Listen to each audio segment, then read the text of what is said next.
Imagine standing on the ramparts, the cold stone biting into your hands. Below, a terrifying spectacle unfolds: 185,000 Assyrian soldiers, the most formidable fighting force the world has ever known, encircle your city. Their campfires blaze in the darkness, an inferno of impending doom. The glint of steel, swords, spears, and shields catches the faint moonlight, a chilling promise of the carnage to come. A cacophony of sounds rises from the camp: the rhythmic thump of war drums, the harsh guttural shouts of the Assyrian soldiers, a language filled with threats you barely comprehend. A chilling certainty settles in your heart. With the dawn, they intend to obliterate everything you hold dear. A wave of powerlessness washes over you, leaving you feeling insignificant and vulnerable. A desperate question echoes in the silence of your soul. Where is God? Has He abandoned us in our darkest hour? But what unfolds next is beyond the realm of human prediction. No historian, no king, no military strategist could have foreseen the events that would transpire. One angel, one night, and when the morning light finally breaks, 185,000 soldiers lie silent, their reign of terror abruptly extinguished. Before we delve deeper into this incredible tale, allow me to invite you on a journey through history, faith, and the enduring power of hope. And if you find resonance within this story, if it stirs something within your spirit, then consider joining this community. A community dedicated to exploring the timeless wisdom of ancient narratives and discovering how they continue to illuminate our lives today. Picture it: the dusty, sun-baked streets of ancient Jerusalem. The air is thick with the scent of olive oil lamps and the subtle aroma of wood smoke drifting from the hearths of humble homes. The marketplace, usually bustling with activity, is now eerily subdued. Merchants hastily pack their wares, their eyes darting nervously towards the looming city walls. Mothers clutch their children tighter, their faces etched with worry. The chilling news spreads like wildfire, whispered from door to door: the Assyrians are coming. And everyone understands the terrifying implications of those three words. The Assyrian Empire was not merely another warring nation seeking territorial gains. They were a force of unparalleled brutality, their name synonymous with devastation and terror. Cities that dared to resist their advance were reduced to smoldering ruins, their fortifications razed to the ground. The inhabitants, men, women, and children alike, were dragged away with hooks piercing their noses, led like livestock into a life of agonizing exile. Imagine standing there pressed against those ancient stones, feeling the ground tremble with the distant echo of marching feet. The vibration resonates through your very being, a palpable reminder of the impending threat. Your mouth is parched, your heart pounds relentlessly in your chest, and a chilling question haunts your every thought. Will I survive the coming dawn? Will I witness my family being torn from my arms, destined for a life of servitude and despair? Have you ever experienced a similar sensation? Perhaps not literal armies encamped outside your door, but a profound sense of dread, the feeling that something overwhelming and unstoppable is bearing down upon you. A devastating medical diagnosis, a heart-wrenching letter, a sudden message that shatters the foundations of your world. Something that leaves you feeling utterly powerless, incapable of mounting any meaningful defense. For the people of Jerusalem, this was their reality. They stood on the precipice of annihilation, facing an enemy that seemed invincible. And what made their situation even more dire was the leader of this formidable force, Sennacherib, the Assyrian king. His reputation for ruthless cruelty preceded him, sowing fear and despair even faster than his advancing armies. This wasn't a mere territorial dispute or a demand for tribute. The Assyrians sent messengers brazenly, positioning them right at the city gates, shouting their demands in Hebrew, ensuring that everyone within earshot could hear their taunts and insults. They proclaimed, "Do not let your God deceive you. None of the gods of other nations have been able to save them from my hand. What makes you believe that your God is any different?" Imagine the psychological impact of such a calculated act of aggression. Someone openly mocking the very foundation of your hope, challenging your faith, in front of your loved ones, your neighbors, and even your king.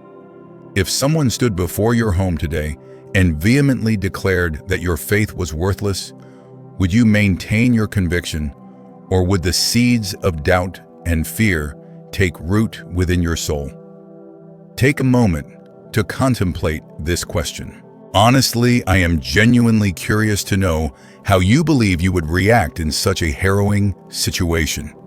Your insights and perspectives are valuable. Now, amidst the widespread panic and despair that gripped the city, a solitary figure stood in the palace, King Hezekiah.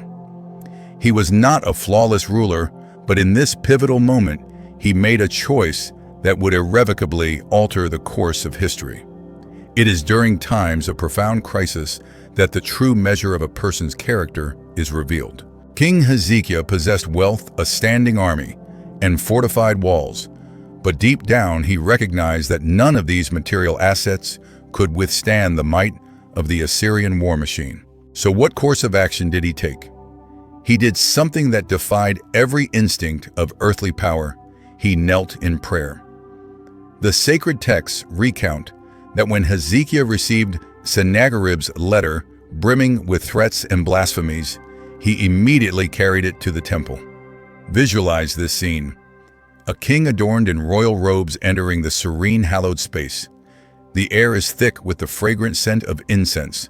Golden lampstands cast flickering shadows across the sanctuary. Hezekiah reverently spreads the letter before God as if to say, "Lord, look at the words they are uttering against you. This is not merely my battle, it is yours." And then he pours out his heart in prayer. "O Lord God of Israel, enthroned above the cherubim, you alone are God of all the kingdoms of the earth. You have made heaven and earth. Incline your ear, O Lord, and hear. Open your eyes, O Lord, and see. Hear the words of Sennacherib, which he has sent to mock the living God. Save us from his hand, so that all the kingdoms of the earth may know that you alone, O Lord, are God." Based on 2 Kings 19:15-19, I am deeply moved by the essence of this prayer. It is not a plea of desperate supplication, but a bold declaration of faith. Hezekiah does not pretend to possess strength he does not have. He acknowledges his vulnerability, but simultaneously affirms his unwavering belief in God's infinite power. When faced with a terrifying threat, what is your initial response? Do you immediately turn to the internet for answers? Do you seek solace in the counsel of friends, or do you turn to the one who holds the future in his hands? Imagine the transformative impact if our first instinct, like Hezekiah, was to lay our fears bare before God. As the city held its breath paralyzed by uncertainty, the prophet Isaiah delivered a message from the Lord. "This is what the Lord says concerning the king of Assyria. He will not enter this city, or shoot an arrow here. He will not come before it with shield, or build a siege ramp against it. By the way that he came, by the same way he will return. He will not enter this city, declares the Lord. I will defend this city and save it for my sake and for the sake of my servant David." In 2 Kings 19:32-34.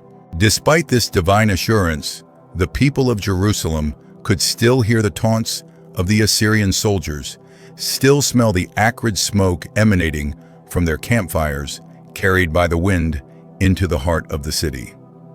Perhaps parents lulled their children to sleep with trembling voices, desperately trying to mask their own fear. The city walls stood as silent sentinels under the starlit sky. They had no inkling of the extraordinary events that were about to unfold. Yet, in the midst of their fear, King Hezekiah had made a momentous decision. a decision that would alter the course of history. Night descended upon the Assyrian encampment. Tens of thousands of soldiers ate their evening meal, sharpened their weapons, and boasted of their impending victory. Some gathered around the flickering campfires, laughing and cursing the Hebrews, cowering behind the city walls, already making plans to divide the spoils of Jerusalem amongst themselves. They had every reason to be confident. They were, after all, the most feared army in the world. They had conquered and crushed countless fortified cities. No kingdom had yet managed to halt their relentless advance. But the city they were now poised to attack was defended not only by walls of stone, but by the power of the living God. Then silently, imperceptibly, something moved through the night. The sacred text describes it with a simple yet profound statement. That night the angel of the Lord went out and put to death 185,000 in the Assyrian camp. 2 Kings 19:35. One sentence. That is all. No elaborate description, no dramatic embellishment, just the quiet, unstoppable force of divine intervention. The essence of this story is not about the angel's glory, but about the glory of God. God did not require a multitude of angels. Just one was sufficient to accomplish his purpose. When the surviving Assyrian soldiers awoke the next morning, the sight that greeted them must have frozen the blood in their veins. Rows upon rows of lifeless bodies, warriors who had seemed invincible only hours before, now lying still and silent under the rising sun. And Sennacherib, the king who had blasphemed against God, broke camp and fled back to his homeland, humiliated and powerless, his seemingly unstoppable army, defeated without a single arrow being fired from Jerusalem's walls. It is a profoundly humbling realization that all the world's might, pride, and strategic planning can be undone in a single night by an act of divine power. What if the very thing you fear most could be swept away overnight by a force far greater than anything you can comprehend? What if God still intervenes in ways that defy human understanding? Consider these questions and share your thoughts and reflections in the comments. Do you believe that miracles of this magnitude can still occur in our modern world? I am genuinely interested in hearing your honest perspective. From this point forward, the narrative shifts from fear and terror to a state of stunned relief and profound worship. The people of Jerusalem awoke not to destruction, but to deliverance. No one could claim that their own strength had saved them. All they could say with unwavering conviction was, "Look what God has done." Dawn broke over Jerusalem, painting the sky with hues of hope and redemption.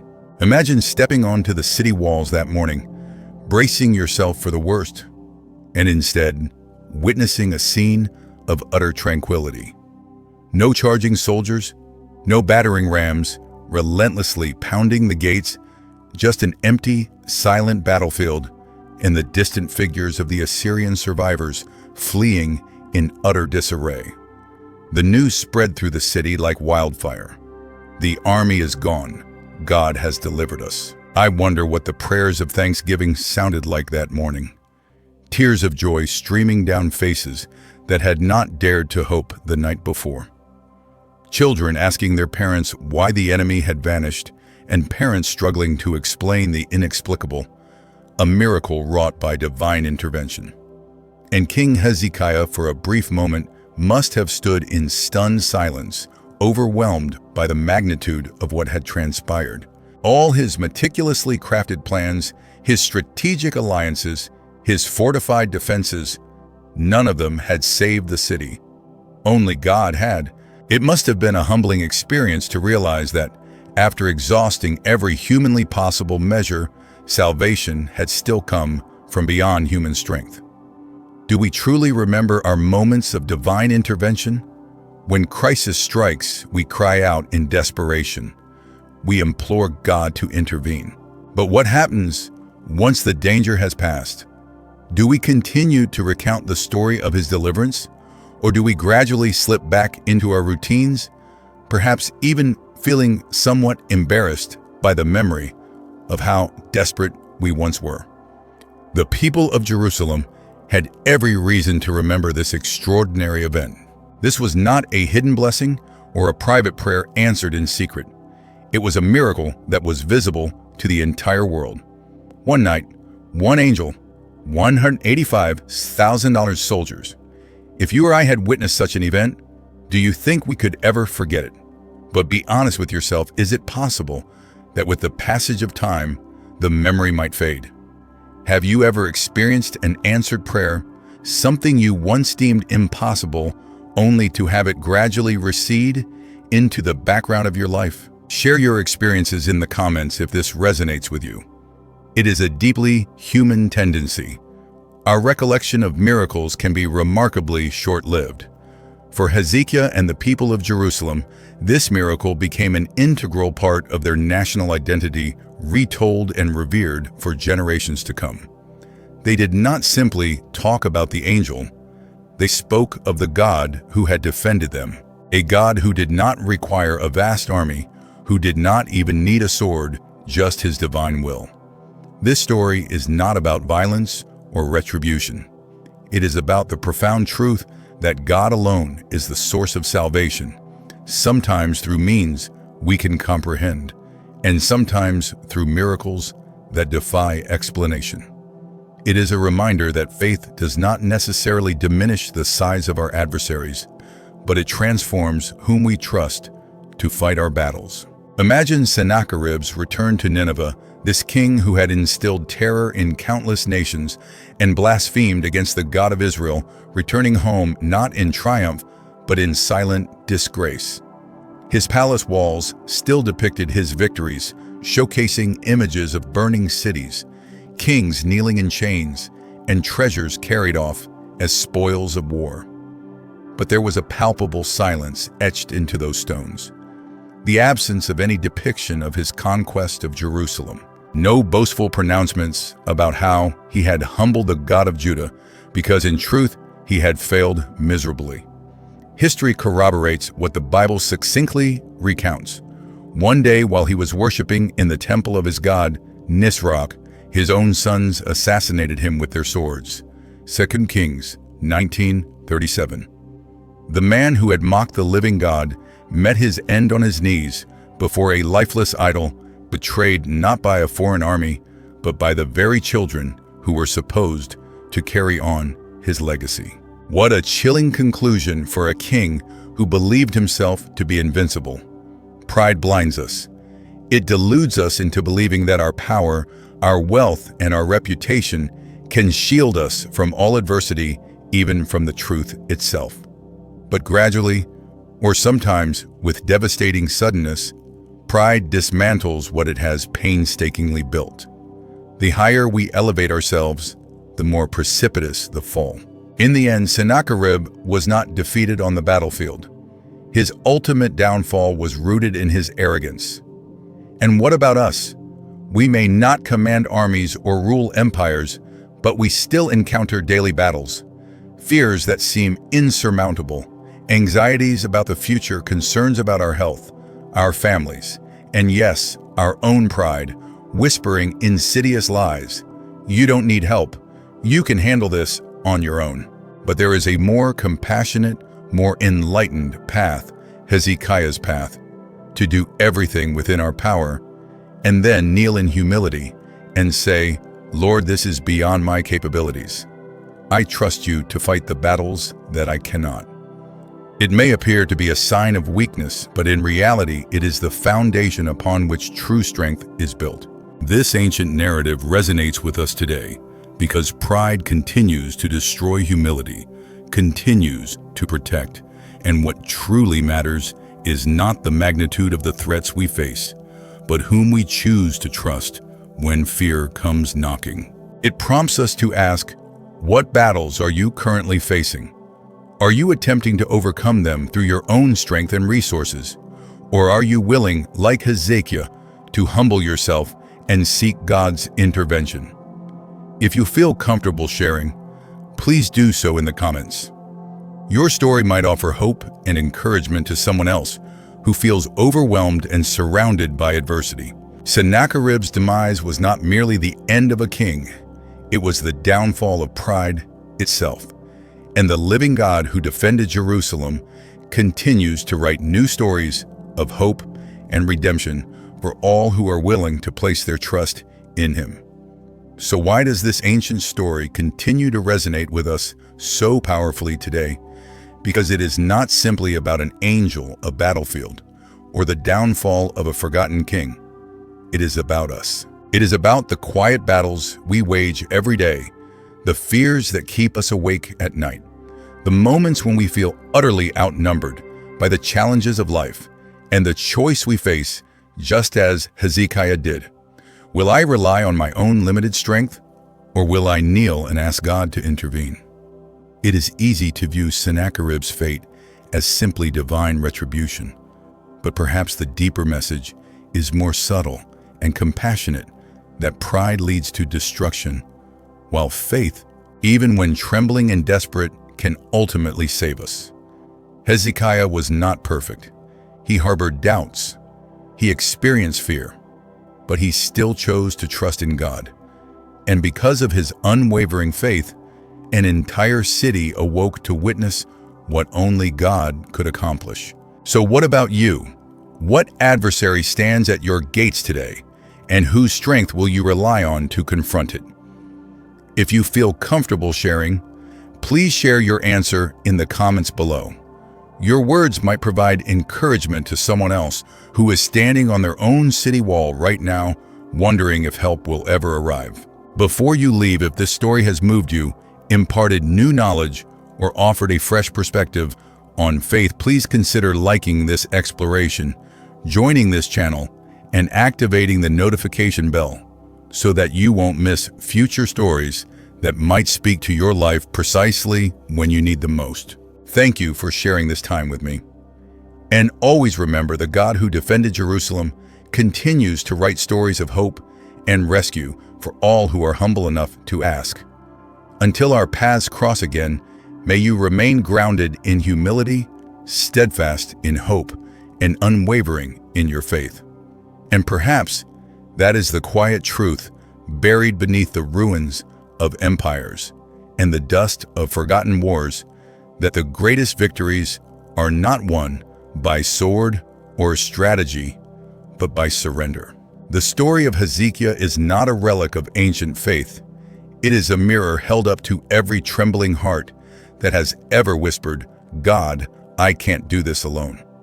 When the night feels endless and the noise of fear drowns out reason, that same unseen power still moves, not always to destroy armies, but to calm storms within. History may remember the fall of Assyria, but heaven remembers a king who dared to kneel when the world demanded defiance. That is the paradox of divine strength. Humility becomes might, prayer becomes warfare, and faith becomes the unseen hand that overturns the impossible. So when your own walls feel like they're closing in, remember this night in Jerusalem: one man's prayer, one angel's breath, one dawn that changed everything. Because even now, amid chaos and uncertainty, the same God still whispers across the ages, "Do not be afraid. I will fight for you." And perhaps that promise, ancient yet alive, is all the light you need to face your next dawn. So as we've seen in this incredible story, even when faced with seemingly insurmountable odds, hope and faith can prevail. It's a powerful reminder that true strength often lies in humility and trusting in a power greater than ourselves. The story of Hezekiah and the Assyrian army is truly inspiring, and we've only just scratched the surface. I'd love to hear your thoughts and reflections on this story. What resonated with you the most? Do you have any questions or insights you'd like to share? Please feel free to leave a comment below and join the discussion. And if you enjoyed this exploration of the Hezekiah story and found it thought-provoking, make sure to subscribe to the channel so you don't miss out on part 2, where we'll be diving even deeper into its meaning and implications. We'll also be exploring other timeless stories that can offer wisdom and guidance for our lives today. Hit that notification bell, and I look forward to seeing you in the next video.